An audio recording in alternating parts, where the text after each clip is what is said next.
An Addiction, Substance Use and Abuse Treatment and Job Introduction. This book is about addictions in general, the spiritual and psychological reasons for transient pleasure. Why do so many people crave the high so much that they mess their lives up, as with spending too much money on it, driving drunk, destroying their minds and health, doing crazy things while high, like committing crimes and letting negative emotions take over like anger, jealousy, and hate?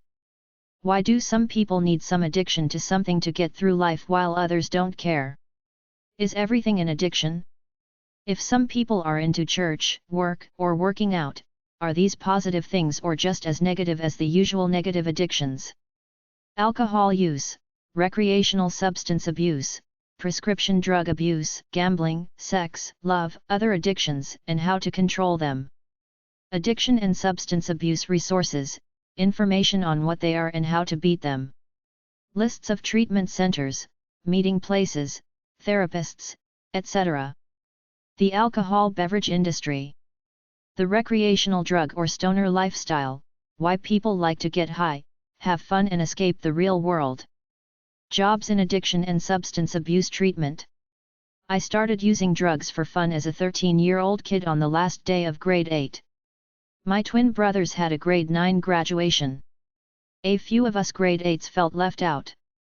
We went down to the liquor store, paid some guy $2 to buy us a 40-ounce of wine. Then later that night, I met up with my brothers and their friends in our garage where somebody had a bunch of grass.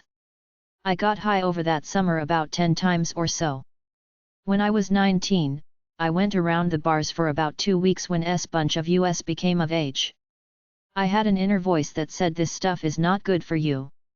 On top of that, after the first several times getting high on anything, it was hard for me to get high. I smoked dope mostly for social reasons.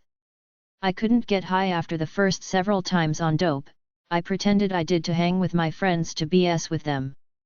I liked the partying lifestyle for a while.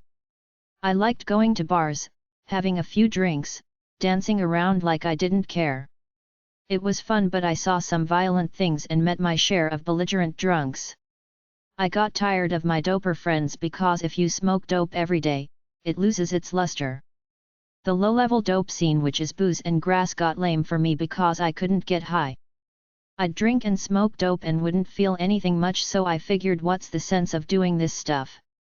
I think booze and drugs are fun for young people as a way to socialize and explore life, but if you are still doing them after several years, it can be a burden on your soul. Where is the point where it goes from easy fun to where you crave that easy breezy feeling so much that you spend loads of money on it or do stupid things for it, like looking to buy drugs late at night? The purpose of life is to feel good as is without needing anything to get through the day or the night. Lots of people use booze and drugs for simple pure pleasure. That's good until there's a point where you need that drink or grass every night. Despite my non-interest in booze and grass, my craving for a transcendent experience continued on, so I tried different hard drugs. I was looking for some kind of vision quest high, so I tried many different types of drugs, but it always ended in the same thing. After several times I couldn't get high anymore and lost interest in them. I read the John C. Lilly books about going into a sensory deprivation water tank high on ketamine to create these fantasy worlds that he wrote about. I tried ayahuasca, peyote, diviner's sage, acid/LSD, magic mushrooms, morning glory seeds, cocaine, inhalants, etc. I got my vision quest through mushrooms. I had hallucinations where I felt connected to some other world or dimension.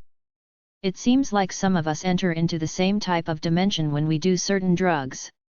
I did the mushrooms. I sat there. That collective unconscious or consciousness that Carl Jung talked about probably happened to me.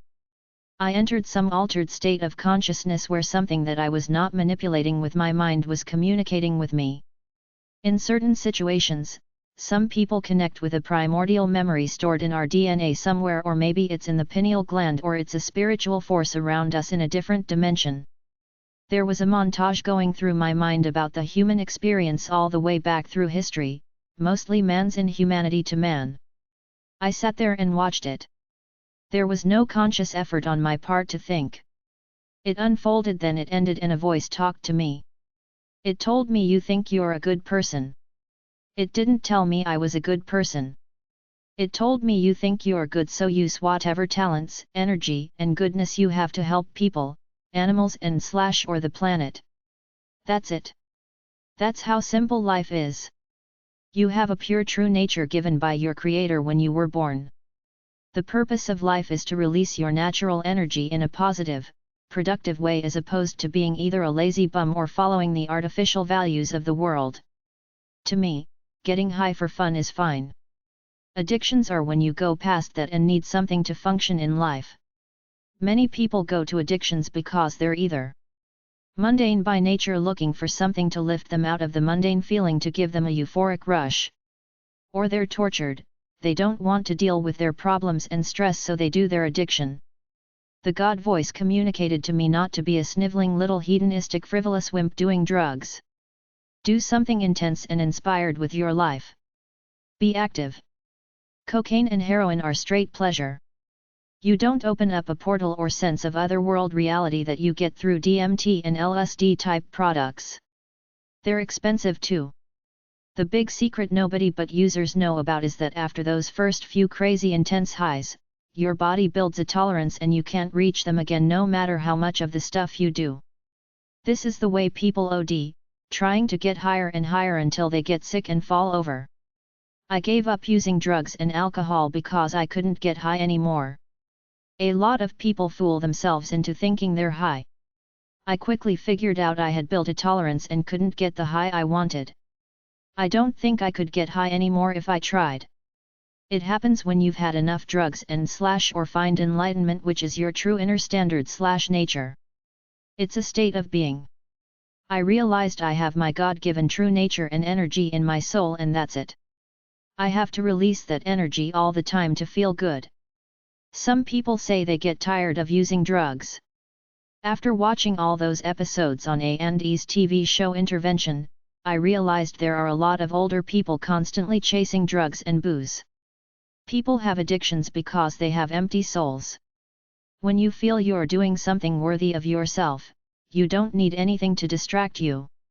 When you're a lost soul, you chase that feeling from drugs, booze, ice cream, gambling, video games, etc. to feel good for a little while, but then you come down and still feel mundane.